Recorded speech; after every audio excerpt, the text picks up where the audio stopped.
Hey everybody, this is Ryan Schaff. I am the instructor for EDU 577, the Internet for Teaching and Learning.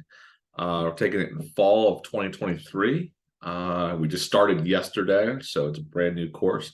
For some of you, it might be this might be your first class. So I will try and go through all of the details. I'm going to record this, as you probably heard the chime in maybe. What it will do is I'm going to record it in case somebody couldn't watch it. They want to see it later, they can.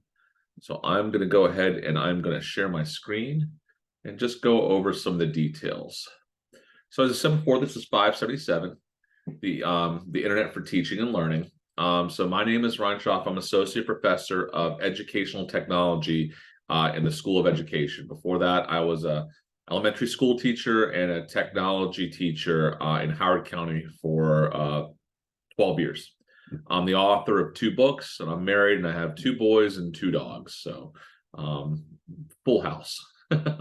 So just to kind of go over the course at a glance, the structure. So this course is constructed with 8 comprehensive modules. And each of these modules has 8 module plans with descriptions of what to do, with presentations, with video recordings, with readings, with module materials to help you be successful in the course. There are 7 assignments with rubrics. All of my major assignments have a rubric attached to it. The course is like some of my main philosophies. I believe in a lot of learner choice and autonomy. I try and give you agency to be able to learn what you're doing so that it makes it very practical and meaningful and relevant for you to take to your classroom and use it almost instantaneously. So I'm looking for a lot of opportunities for you to obviously connect back to your classroom. If you're not in a classroom, for the future, you can think about what you want to be and then what you would like to inspire to be and what how you can develop materials and assignments and resources to prepare you for that. So this is a very malleable course. I did it that way so that this way it could be online and it has a little bit of a blended delivery, so that a lot of the teachers might not be used to having courses that are 100% asynchronous, meaning that we don't meet at the same time at the same place. You basically get your instruction through course announcements, and then you go through and do the module. It's very self-driven. I do add a little bit of this synchronous session to try and kind of guide you and put a face to the emails and the messages and the announcements. So try and give you a little bit of a blended learning experience here. But the nice thing about this asynchronous class is it means it's flexible for busy schedules and for busy teachers. So for course topics and themes, we're going to be taking a look at the ISTE standards for students and educators. ISTE stands for the International Society for Technology in Education. They created professional standards, what they expect for students to learn in their classrooms, what they expect educators to be competent enough to teach their students. There's also other ISTE standards like for leaders, what they expect principals and superintendents to teach. There's also some library media ones. I think I have to get my hands on them. So the ISTE standards are kind of like the those professional standards that we'll be utilizing in the class for planning and for to really kind of judge how we're going through our as we master skills and knowledge in the realm of instructional technology.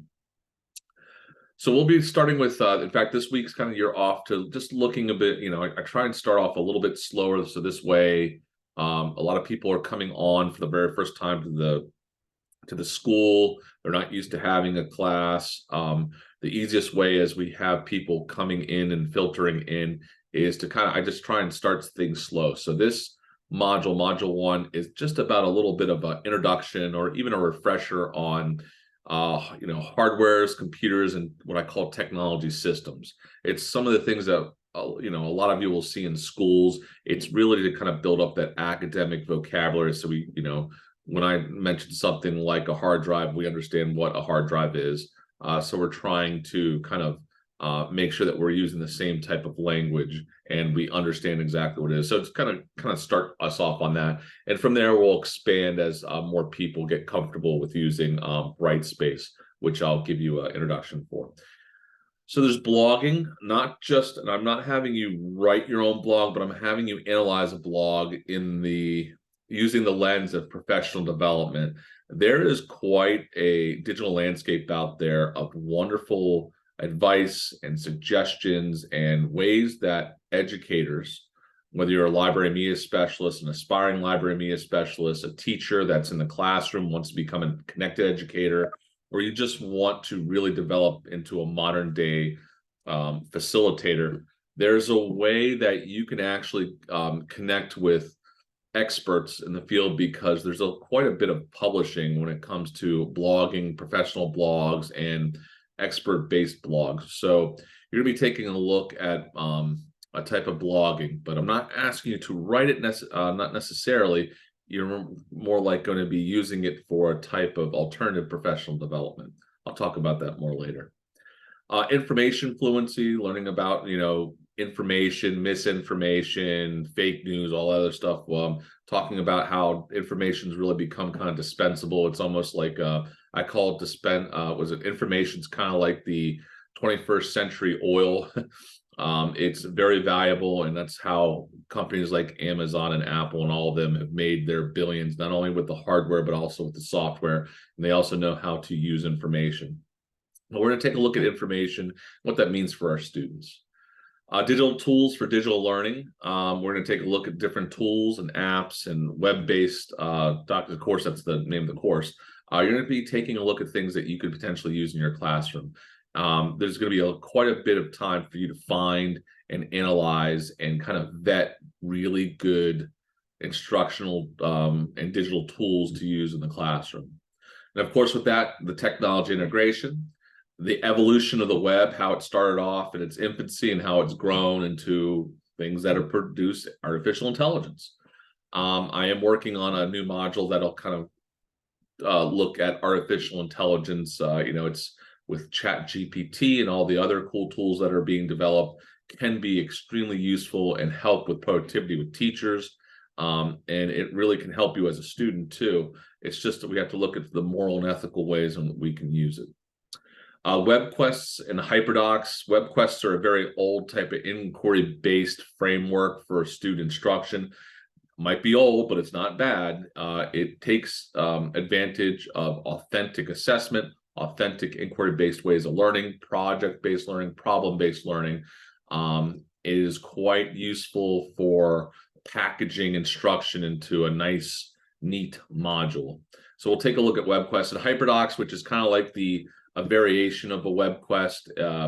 Again, packaged and ready. Hyperdocs became very popular during the pandemic, and they are wonderful tools to promote blended instruction. Google Tools, of course, we'll use Google Tools, podcasting, and finally, website development. So there's quite a lot of topics and themes to look at, but don't worry, it's all very manageable. So just course protocols, announcements, and course emails and stuff like that. I typically will send I do two modes, since this is an asynchronous class. I do announcements, and I do I put the announcements up in Brightspace, but I also send it via email. Now, you're going to have to become very accustomed to using Notre Dame's email, because that is my policy. I have to use Notre Dame's email. So please make sure that you have access to your email. If you don't, you can call the help desk at 410-532-5200. Or you can just, on Outlook, you can just type in help desk and you can find a way to actually contact them. I don't have access to your email accounts. I don't have access to any of the technology systems. I can help you with how to do things. I can put you in the right direction, but I can't help you with passwords or anything like that. You have to go through like IT for that stuff. Okay. The syllabus. So I passed the syllabus out a few times digitally to you. I will go over that right now. I'm just gonna kind of breeze through it a little bit.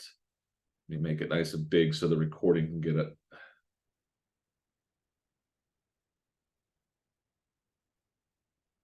All right, so there's my information. You can contact me. I'm usually very good about email. If you have an emergency, you're always more welcome to call me or text me. Just make sure you include what your name is, and just please try and do it before 9 p.m. You know, I do have children that I have to be putting to bed. You can contact me, obviously. The course started yesterday, technically, and will go into December 16th. See, I'm not going to, I'll read the course description. Explores the use of the internet in the K-12 learning environment and how it impacts both student learning and teacher professional growth. This course will include an in-depth study of topics, much like what I ended up going through and going over with you. There is no required text. I provide you with the readings that you'll need for each week, and a lot of it is text-based. It might be video, so there's quite a wide variety of stuff, and you may also have to go and do some searching yourself, especially when you start to explore blogs. I won't read the learning objectives. It's a lot, very much aligned with the assessments that you'll be doing, the assignments. So the course structure, as I mentioned before, it's online. It is asynchronous, meaning we don't meet at the same time in the same place. Unless you count these little voluntary sessions, which I do from time to time. I may only do like 2 for this course. There are modules in Brightspace, which I'll show you the interface for Brightspace. So this way you can see when it's released, what to expect as you go through the work and so forth. Attendance, you're like, oh, this is an online class. How do you attend? How do you measure attendance and participation? With online courses, it's very easy to kind of fall off the face of the earth. As in, like, you know what? I have a busy life. I'll get to that some other time. You have to understand is that you can't just disappear. There is a way, although you're not going to be meeting us physically in the same classroom, there is ways to where you kind of ghost the course. Please don't do that. If there's something that comes up, please contact me. Because it's really a waste of money if you end up falling off the face of the earth and then try in the last week to try and do all of your work. It's just not possible, and you're not going to do the best work that you can. So you have to be present in the class, even an online asynchronous class like this. You have to keep up with the announcements. You have to keep up with the work, the readings, the taking in the content and doing your assignments. Because a lot of the assignments also involve collaboration with your colleagues. So that's quite important. Late. I do accept late work. I will accept it late, but I will deduct a grade from it. And I will not accept anything over 7 days late. There is a little caveat to that. I cannot accept the last assignment, which is the website. I can't accept that late because as soon as it's due, the course is over and then I have to grade it. I basically have like 48 hours to get all my grading done. So, just to let you know, that's the one thing. So I do accept late work, but it is a deduction of a grade. If you experience some sort of problem or you have some sort of emergency or something just happens and you need to contact me, I do provide extensions, but I don't provide extensions 5 minutes before it's due or the day after. You have to contact me and let me know that something's up and give me a little bit of time to actually respond and work with you. I will typically give you a short extension so that this way you can do your work. The grade scale. Okay, the course schedule. This is very helpful for tracking exactly what you have to do. Man, I keep on changing things in the system and it keeps on still being there. So each of these, like the course schedule will tell you what module to work on, what are the dates, what's the topic, the readings, which I'll show you in Brightspace because these aren't all the tasks that you have to do. And there's also, it tells you when things are due as well. So as you can see that this is next week's, gives you information on what to do. And it'll take you all the way through. The week of Thanksgiving, there's no class, there's no modules. I just let you enjoy your time with your family. And if this is too much to kind of go through, if you want something at a glance, I also put all the due dates down here in this chart. As you can see, you have an assignment due September 17th. It's a very simple task. It's not going to take you hours upon hours upon hours. It's just an activity to kind of warm you back up to hardware, software, and internet systems. I will go over blogging, the blog analyses in a little while. There's the Connected Educator Toolkit, the website integration lesson component. There's you get to develop your own web quest or HyperDoc. I let you choose which one you want to develop. You develop your own podcast episode and also a website. I'll do a little bit of a better job. I'll go through all of these as I keep on presenting tonight. So I'm not trying to just skim through it too fast.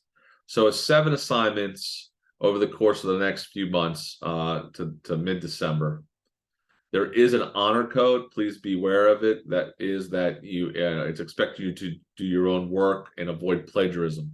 This course doesn't have you writing papers, but in the future you will have to write papers. But I am expecting you to make sure that you're doing all your own work.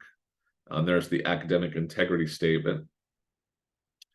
For artificial intelligence, so there is in-class technology. I did put this. ChatGPT is one of my favorite new tools. It's great. It's generative. It's amazing how it is really revolutionizing a lot of parts of our society.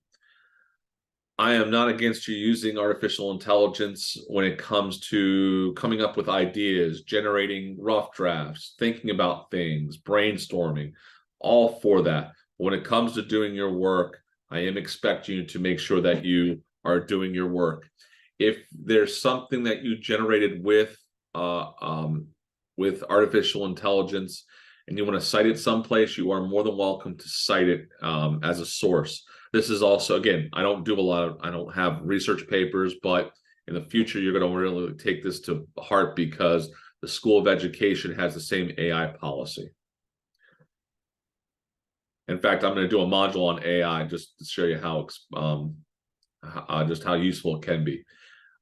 If you have a disability and you need to seek out support, you can contact the Office of Accessibility and Health Promotions. I cannot give large-scale interventions unless unless the office contacts me. The only way they'll contact me is if you contact them first. Emergency communication procedures. There's a way if anything's ever canceled or anything like that, I can keep you informed. I will use Brightspace to contact you. Okay, the School of Education has what they call the e-portfolio, and that is anthology. Now, I think for most of you, if I'm not mistaken, I think most of you, this might be your first course. But all students that are coming into the School of Education have to purchase an anthology portfolio. It is a one-time purchase that you do digitally online. You would click this link to purchase it. It's $150 for a 5-year license. You will develop it, and the directions and stuff I make sure to put on this School of Education. I have 2 assignments in my course that require you to submit it to Anthology. And the nice thing is I'm an admin, so I can really help you if you have questions on anything when it comes to Anthology, what they also used to call chalk and wire. So if you click on this link, it'll take you there. But you need to, obviously, if you have a Anthology or a chalk and wire, I keep on using Anthology chalk and wire. Chalk and Wire was a company, Anthology purchased them, so now it's Anthology, but people still call it chalk and wire, just to let you know. So if you hear those 2 terms used, they're the same thing. So please make sure you, if you have not purchased an Anthology portfolio account yet, you click on this link, you'll purchase it, and then you'll receive an email shortly after from a Professor Madeline Ball.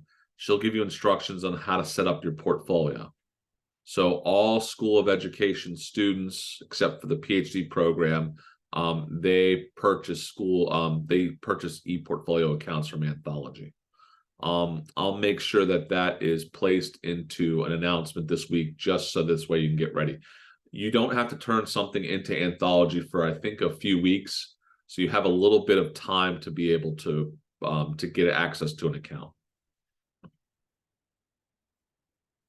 School of Education, communication. So if you contact me through your school email, I'll hit reply and I'll answer you.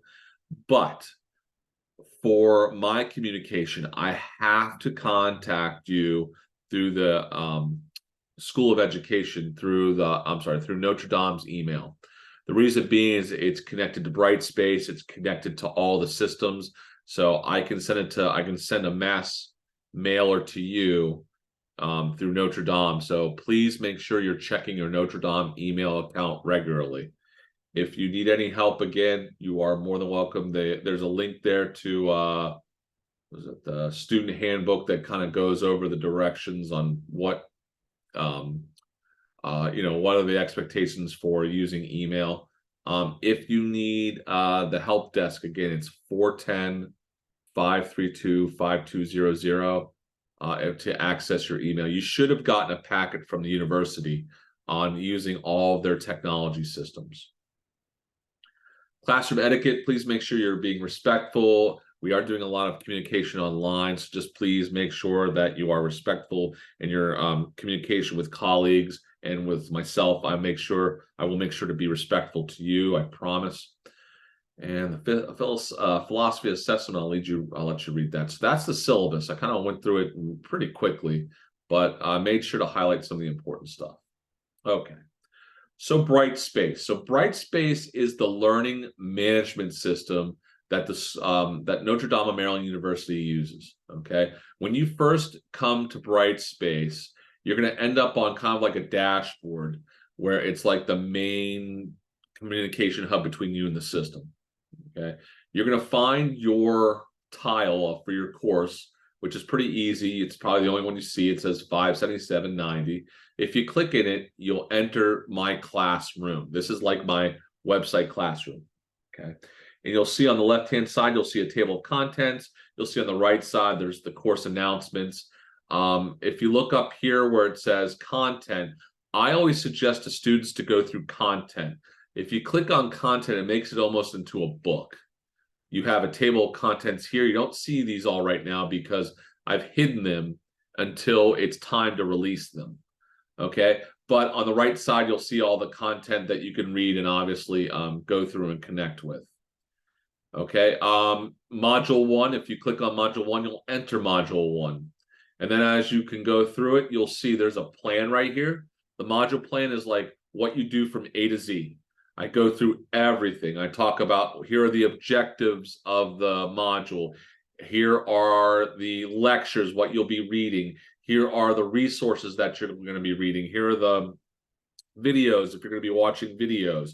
And I also even go over, like if you have a discussion or if you have your assignment, it gives you also the directions on what you'll do. So the module plan is like it's really your playbook for exactly what you're going to do for this assignment.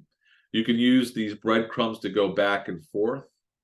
So I'm going to click back to module 1. So if you continue on, you can see that as I scroll down, I see everything. There's a presentation link to a video. So here's the video that you'll watch. You can either play it here, or you can actually watch it on YouTube if you'd rather prefer it. And again, this one's a little bit longer because it's an introduction, but it's about 18 minutes.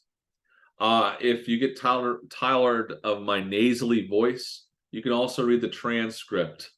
So there's a transcript for the PDF has all of my notes and what I'm saying in the videos. The readings, if you click on readings, here's a section on readings and resources and other videos that will give you information that you'll need for this module.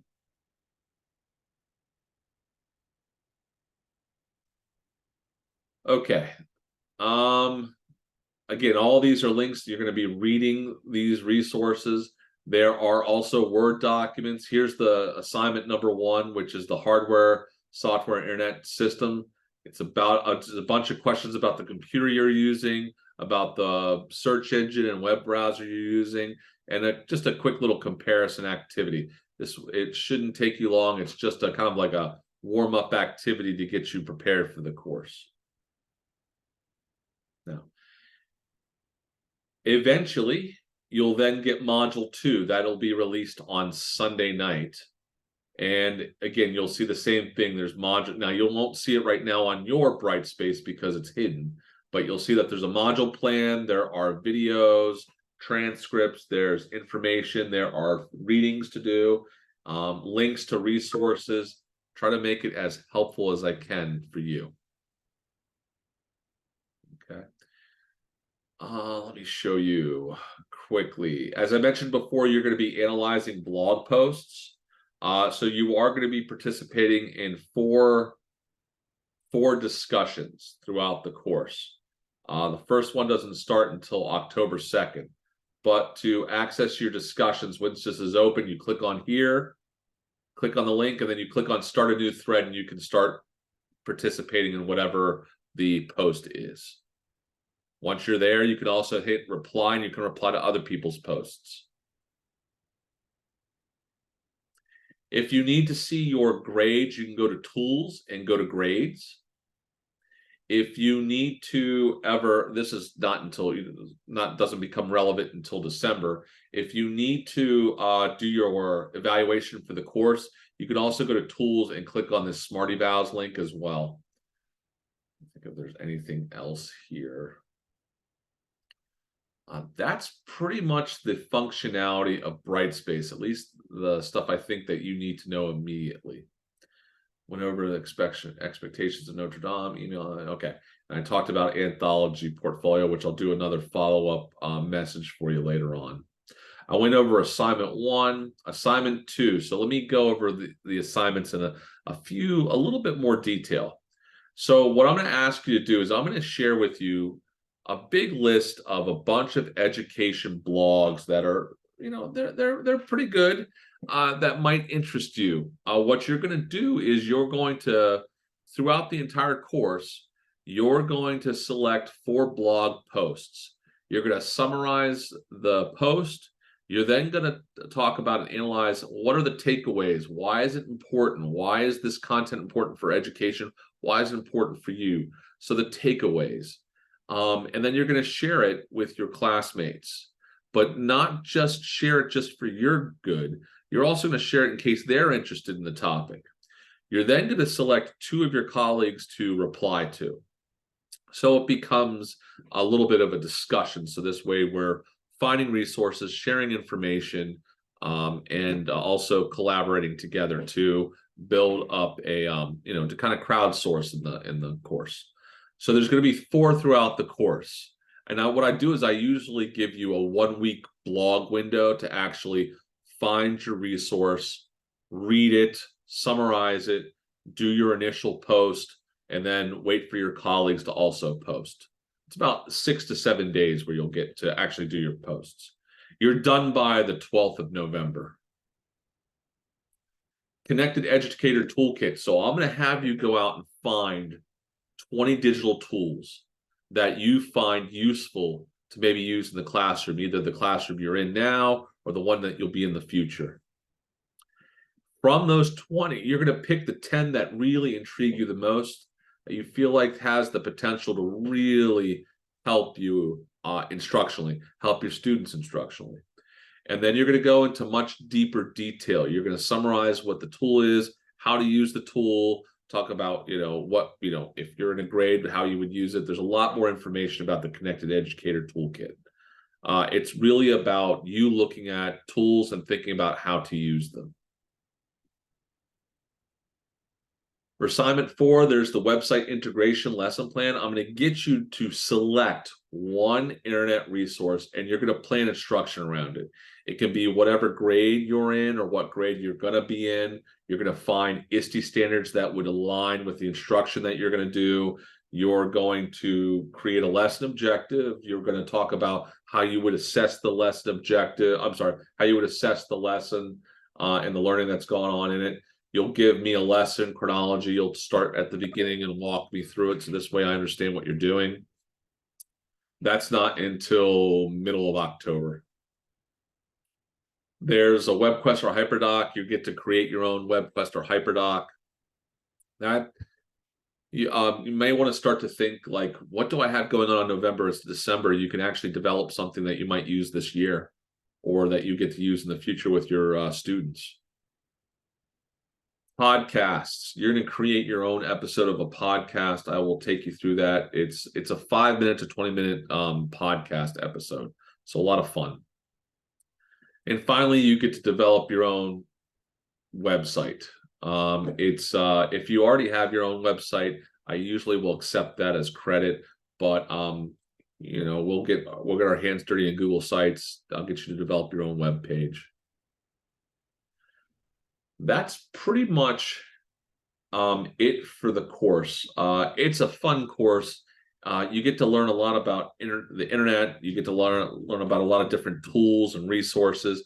There's a lot of freedom in my course for you to kind of like search through and find the tools that are really beneficial for you. Because if you're a 7th grade teacher, what's really relevant for you is going to be different than a 2nd grade teacher. If you're a library media specialist, it may be different for you than if you were a classroom teacher. So I really want you to kind of bring what your interests are and what your professional position is. Bring that to bear when it comes to this course, because it will help you out a lot. I wanted to thank you. I'm going to end this recording now, and I'll make sure to share it with all my colleagues that couldn't make it this evening.